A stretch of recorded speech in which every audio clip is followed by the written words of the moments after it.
Hello, everyone. It is Sam Stecker. I'm half of MissionMonday.com, and I'm bringing to you another audio blog on the BAM Radio Network. Today, I wanted to talk to you about a little sentiment called "A true friend tells you when you have dirt on your face." Now, I found that saying in a fortune cookie, and it might sound odd, but in the company of a half-full container of chicken kung pao and that tiny slip of paper, I was granted a moment of clarity. I like to think that's maybe the intent of all those wisdom-bearing cookies, that somewhere in a far-off land, a wise sage suffers over each syllable before baking the message into a novelty, knowing that someone somewhere needs what's contained within. When that sage has the perfect expression of wisdom, an assistant rushes it off to a scribe, expressing an urgency, knowing that this is all part of destiny's mechanism.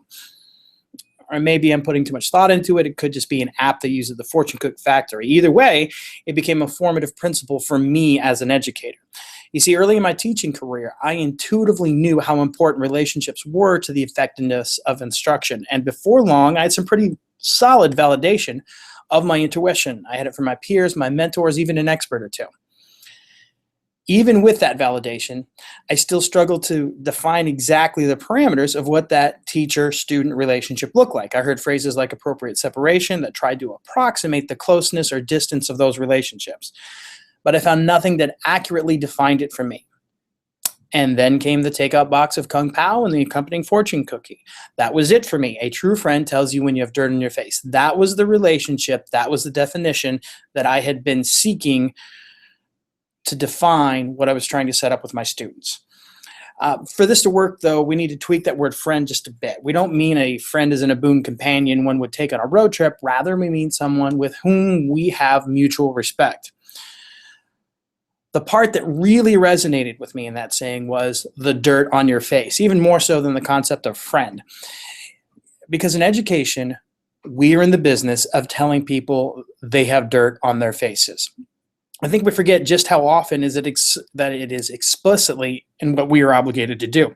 The two most prevalent examples that I can think of from our profession: every time you provide input on an assignment that is not 100% correct, you are pointing out dirt on someone's face. Next one, every time you correct a behavior that does not meet your expectations, you are pointing out dirt on someone's face. We as educators have to do those things. We have to tell our students when they have dirt on their faces. If our students are metaphorically without dirty faces, we would be out of a job because we wouldn't have much to tell them. We have also all been in that situation with somebody with whom we lacked the requisite respectful relationship, and they offered us criticism, constructive or otherwise, and it was not well received. In order for such input to be useful as an instructional tool, that positive, productive relationship is essential. It is equally essential to be intentional in establishing those relationships.